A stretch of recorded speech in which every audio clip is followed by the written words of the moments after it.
with the Trump administration's drastic changes to U.S. national security strategy and its very role in the world. The document, which lays out U.S. foreign policy priorities, sounds a clear retreat, stating, quote, "The days of the U.S. propping up the entire world order like Atlas are over." The message to U.S. allies is that they, quote, "must assume primary responsibility for their regions and contribute far more to our collective defense." One might say that means you, NATO, and Japan, and South Korea, and others. The American priorities in Ukraine now are to end the war fast and to make nice with Moscow, to, quote, "reestablish strategic stability with Russia." Take note, for Israel and Saudi Arabia and others, the document says that America's reasons for focusing on the Middle East will recede. That's quite a change. And in an attempt to impose a MAGA agenda on Europe, the Trump administration warns Europe it must sharply reduce immigration or face, quote, "civilizational erasure" due to migration from non-European countries. Joining me now is General Wesley Clark. He is the former NATO Supreme Allied Commander. And General Clark, I imagine your eyes were bulging to some degree as you read this document here. You commanded U.S. forces in Europe at a time when the American approach to the world was quite different than that which is laid out in this document here. What was your reaction to reading it? What does it mean? All right, so something absolutely seismic just happened. And I'm not exaggerating here. The Trump administration just released its national security strategy document, and what's in it is genuinely shocking. We're talking about a complete abandonment of 80 years of American foreign policy. 80 years. Let that sink in. This isn't some minor policy adjustment. This isn't tweaking around the edges. This is a fundamental reimagining of America's role in the world.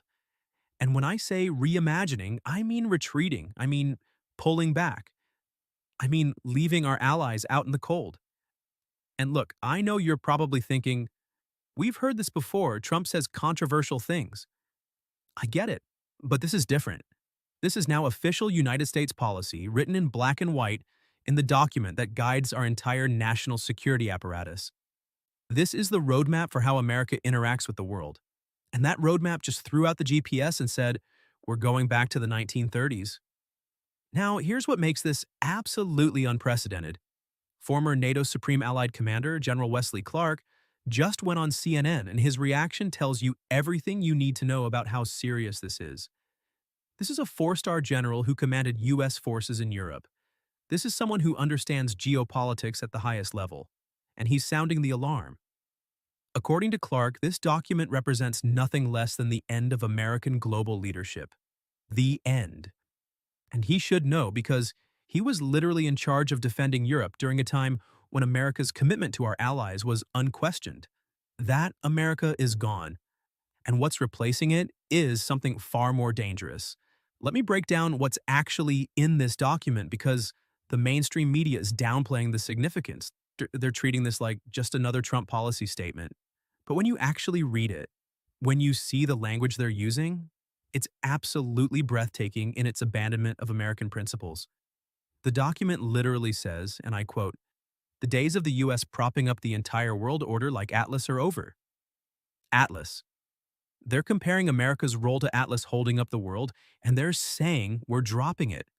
We're just letting it fall. And here's what that means in practice. NATO allies, you're on your own. Japan, figure it out. South Korea, good luck. Ukraine, a country fighting for the very democratic values that have defined America for nearly 250 years? We're done helping you. We'd rather make nice with Moscow. I mean, come on. This is a complete inversion of everything America has stood for since World War II. And it's not happening in secret. It's not happening through back channels. It's official United States policy now. But before we go any further, real quick, you can't really trust headlines anymore, and this story is a perfect example of why. The corporate media is either downplaying this or spinning it as just another day in Trump's America. But what you're about to hear, what General Wesley Clark actually said, what this document actually contains, it's far more significant than they're telling you. That's why we built this channel, to bring you real stories, real context, and no corporate spin. If you want to stay ahead of the headlines, if you want to understand what's really happening before everyone else catches on, join our free newsletter. We'll send the news straight to your inbox every day. Just click the link in the description to join. And if you just want to support what we're doing, join us. Be part of the community that actually cares about the truth. Because what we're covering today, this matters for every American, regardless of politics. This is about America's place in the world and what we stand for. All right, let's get back to the video. So let me give you the context here. Every administration releases a national security strategy document. It's basically the blueprint for how the United States approaches foreign policy, defense, international relations, everything. These documents matter because they signal to allies and adversaries alike what America's priorities are, what we'll defend, what we'll fight for. Previous administrations, whether Democrat or Republican, have generally maintained certain core principles. America leads international institutions. We honor our alliances. We support democracies against authoritarian aggression. We maintain a rules-based international order.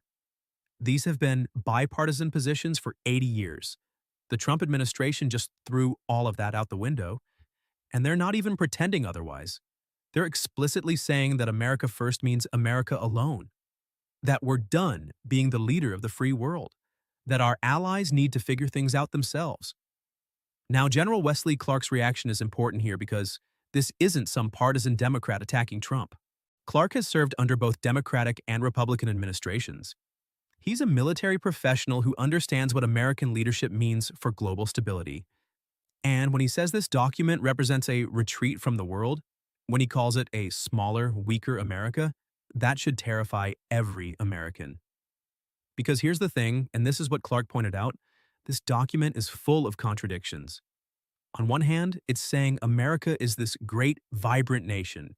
We're so powerful, we're so exceptional. But on the other hand, it's saying we can't afford to maintain our global leadership. We can't afford to help Ukraine. We can't afford to maintain our alliance commitments.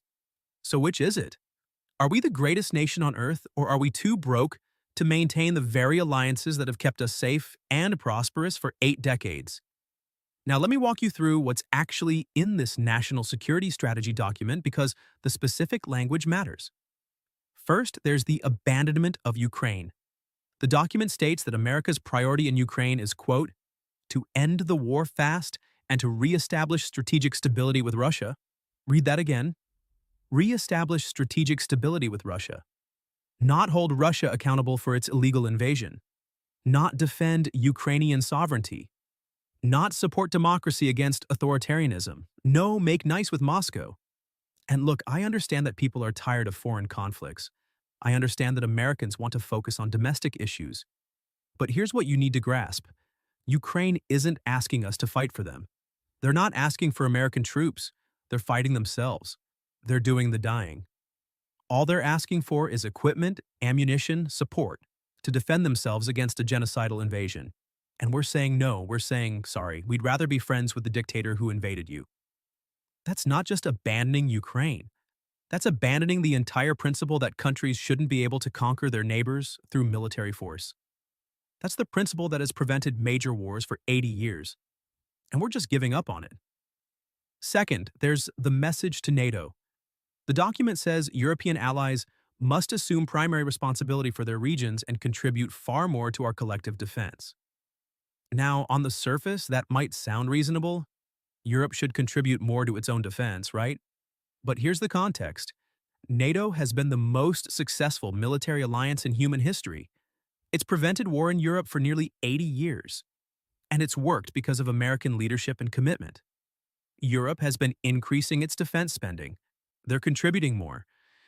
But what this document is really saying is, we're not committed to your defense anymore.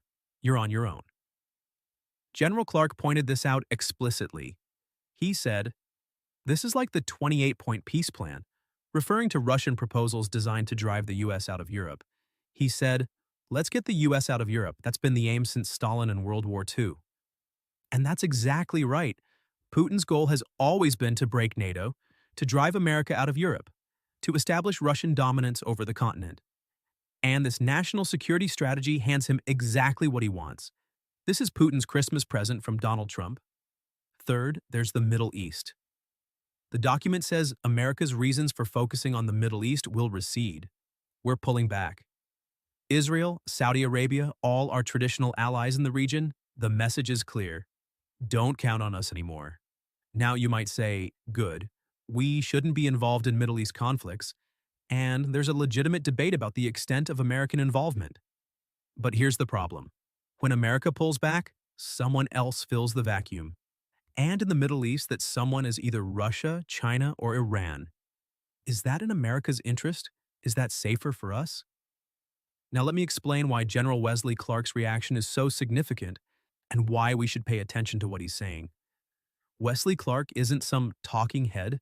He's not a political pundit who parachutes in to give hot takes. This is a man who commanded NATO forces during the Kosovo War. He understands what American leadership means in practice.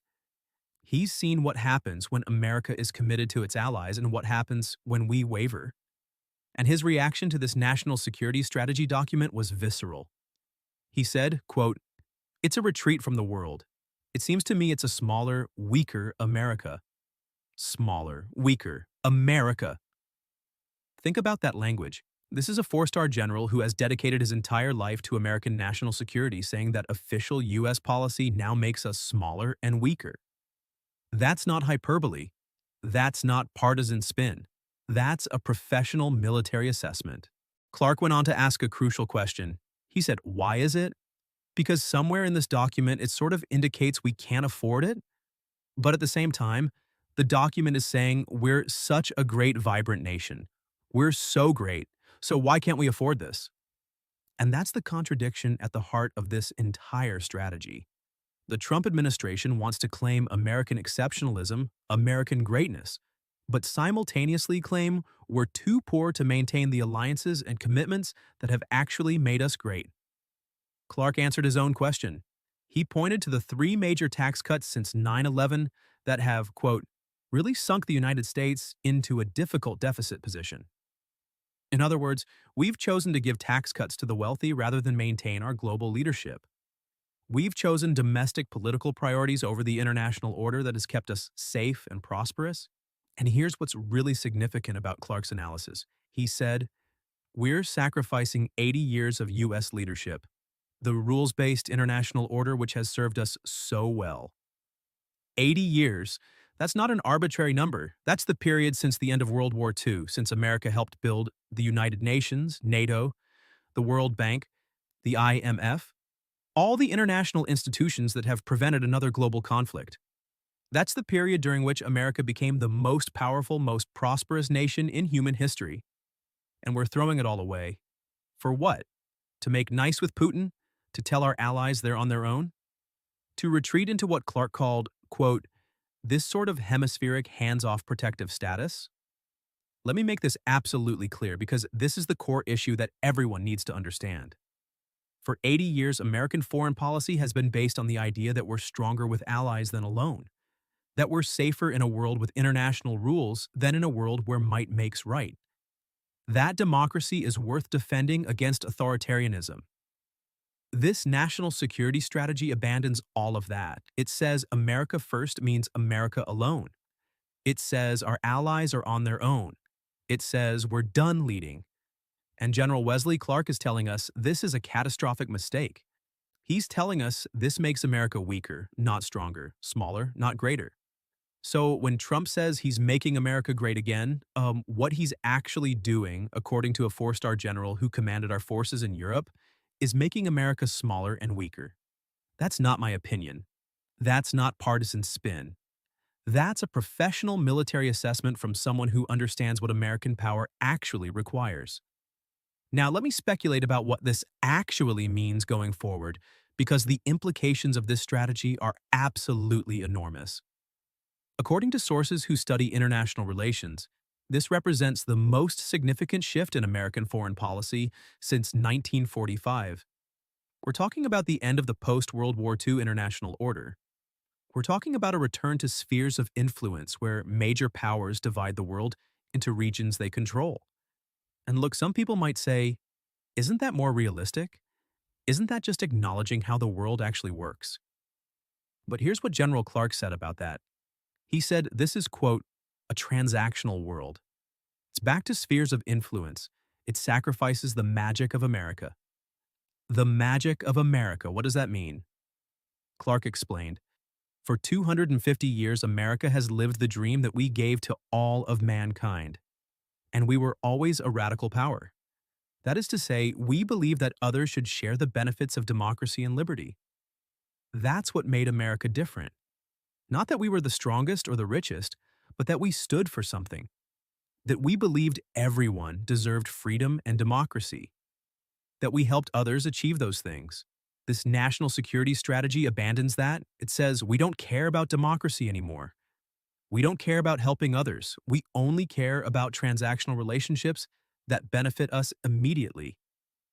And here's what analysts are predicting. If America pulls back, if we abandon our allies, if we tell Europe and Asia they're on their own, what happens? Option 1. Our allies scramble to build their own security arrangements without us. Europe might create its own nuclear deterrent. Japan and South Korea might pursue nuclear weapons. That's a more dangerous world with more nuclear-armed nations. Option 2. Our allies make deals with Russia and China. If they can't count on America, they cut the best deal they can with our adversaries. That strengthens Russia and China at our expense. Option 3. Russia and China, emboldened by American retreat, test our allies. Putin pushes further into Eastern Europe. China moves on Taiwan. And we're forced to respond anyway, but from a much weaker position because our alliances have crumbled. Those are the scenarios that keep military strategists up at night. And this national security strategy makes all of them more likely. So what happens next? Let me give you 4 possible scenarios based on what experts are projecting. Scenario 1. Trump reverses course. Maybe the backlash from military leaders like General Clark, from our European allies, from national security professionals, maybe that forces Trump to backtrack. Maybe we see a course correction that maintains some semblance of American leadership. Honestly, this seems unlikely given Trump's personality. He doesn't back down, he doubles down. When criticized, he usually digs in deeper rather than reconsidering, so I don't think we're going to see a reversal here. But if it somehow happened, if Trump said, okay, we'll maintain our NATO commitments, we'll continue supporting Ukraine, that would stabilize the international situation. It wouldn't undo the damage already done to Allied trust, but it would prevent further deterioration. Scenario 2. A slow-motion collapse of American alliances. This is more plausible. European allies start hedging their bets. They don't immediately abandon the US, but they start building backup plans. Increased European military integration, separate security arrangements with each other, quiet conversations with Russia and China about modus vivendi. If this plays out, we see American influence steadily declining over the next few years. We're still nominally allies with Europe and Asia, but the relationship has fundamentally changed. They don't trust us anymore. They don't rely on us. And when crises emerge, they handle them without us. The practical impact would be enormous. The dollar's role as global reserve currency depends partly on American security guarantees. International trade flows depend on American naval power protecting shipping lanes. If those commitments are questioned, the entire system becomes unstable. And here's what makes this scenario particularly concerning. It's hard to reverse. Once trust is broken, once allies build alternative security arrangements, it's incredibly difficult to rebuild that relationship. The damage could be permanent. Scenario 3. Putin tests American resolve. Now, this is where it gets really dangerous. General Clark specifically warned about this. He said Russia is reading this national security strategy with a lot of glee. Putin sees American retreat as an opportunity. If this scenario plays out, we see Russia escalating in Ukraine once American support ends. Putin doesn't stop at Ukraine's current borders. He pushes toward Kyiv. And then, emboldened by American inaction, he starts threatening the Baltic states, Moldova, Poland. Europe is forced to respond without full American backing. Maybe they succeed in deterring Russia, maybe they don't. But either way, we're in a far more dangerous situation where military conflict in Europe becomes increasingly likely. And here's the nightmare within the nightmare. What if Putin miscalculates? What if he thinks he can push further than Europe will actually tolerate? then we're in an accidental war scenario where neither side wanted conflict, but both sides are trapped by escalation dynamics. That's how World War I started. Miscalculation, failed deterrence, alliances dragging countries into conflicts they didn't want. And this national security strategy makes that kind of miscalculation more likely by creating ambiguity about American commitments. Scenario 4, and honestly, this is probably what will actually happen. This is the most likely outcome based on the patterns we're seeing. A global realignment around China and Russia. If America retreats, if we abandon our alliances, if we say we're done leading, China and Russia don't retreat with us, they expand. They fill the vacuum we're creating. We'd see an alternative international order built around Beijing and Moscow, new institutions that exclude America, new trade arrangements that bypass the dollar, new security alliances that explicitly oppose us. And here's what American policymakers for 80 years have understood. That's not in our interest. We're more prosperous, more secure, more powerful in a world where we lead the international system than in a world where we're isolated and surrounded by hostile powers. General Clark said it explicitly. This seems to me it's a smaller, weaker America.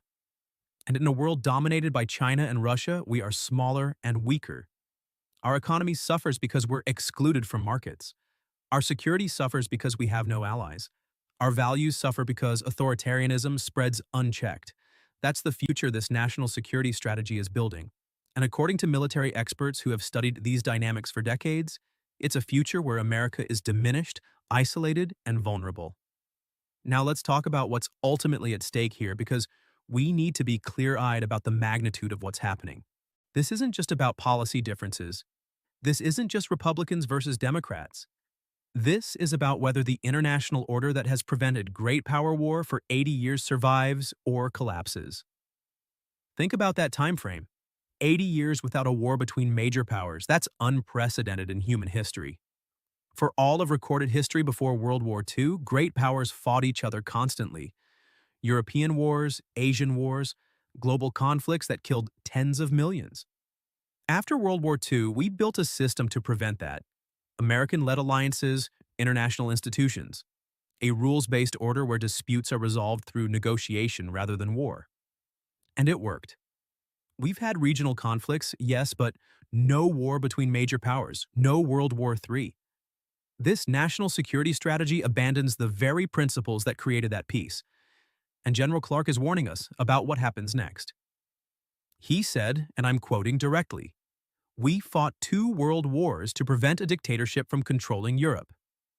2 world wars, hundreds of thousands of American lives lost, all to prevent exactly what Putin is trying to achieve right now. And this national security strategy says, fine, let Putin have Europe. We're done fighting for that principle. Do Americans understand that? Do they grasp that we're abandoning the very cause that Americans died for in World War II? That we're handing victory to the kind of authoritarian aggression that we fought 2 global wars to stop? Because that's what this document does. It says American leadership is over. It says our allies are on their own. It says we're retreating to our hemisphere and letting the rest of the world figure itself out. And according to every expert who understands international relations, that ends catastrophically. Not immediately, not tomorrow. But over the next decade, we see the international system we built collapse. We see authoritarian powers expand. We see wars that America's presence would have prevented. And then we're faced with a choice. Do we ignore those wars and accept a world dominated by Russia and China? Or do we intervene anyway, but from a much weaker position because our alliances have crumbled and our credibility is destroyed? Those are the options this national security strategy creates. There's no good outcome here. There's no scenario where America retreats from global leadership and ends up stronger, safer, more prosperous. General Wesley Clark, a man who has spent his entire career defending America, is telling us this makes us weaker. This makes us smaller. This abandons 80 years of American leadership that has kept us safe. At what point do we listen to the experts? At what point do we recognize that Trump's instincts on foreign policy, his desire to retreat from the world, his belief that we can just focus on America and ignore everyone else? At what point do we admit that's dangerously wrong? Because that's what's happening right now. In black and white, In an official national security strategy document, America is retreating. And the world is going to be far more dangerous because of it. So here's the bottom line. The Trump administration just released its national security strategy document, and it represents a complete abandonment of 80 years of American foreign policy. The document explicitly says America is done propping up the world order. Our allies are on their own. We're pulling back from NATO, from Ukraine, from our commitments around the globe. General Wesley Clark, former NATO Supreme Allied Commander, responded by calling this a retreat that creates a smaller, weaker America. This isn't partisan criticism. This is a professional military assessment from someone who understands what American power requires. The document tells Europe to handle its own defense. It says we're ending support for Ukraine so we can make nice with Russia. It warns our Middle East allies that we're pulling back from the region. This is a fundamental reimagining of America's role in the world, and according to experts, the consequences are severe. This could trigger a collapse of American alliances, embolden Russia and China to test our resolve, and lead to a global realignment where authoritarian powers dominate and America is isolated. We fought 2 world wars to prevent exactly what this strategy enables. And General Clark is warning us that we're throwing away 80 years of American leadership that has kept us safe, prosperous, and powerful. But here's the thing, and this is what everyone needs to understand. We don't know how this ends. Will Trump actually implement this strategy fully? Will European allies stick with us despite this betrayal of trust? Will Russia and China test American resolve and trigger a crisis that forces us to re-engage?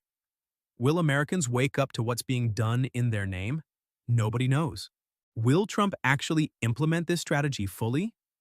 Will European allies stick with us despite this betrayal of trust? Will Russia and China test American resolve and trigger a crisis that forces us to re-engage? Will Americans wake up to what's being done in their name? Nobody knows.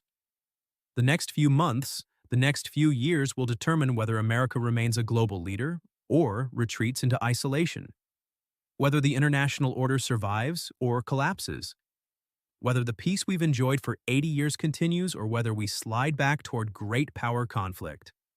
What we do know is this: experts are alarmed. Military leaders are sounding the alarm.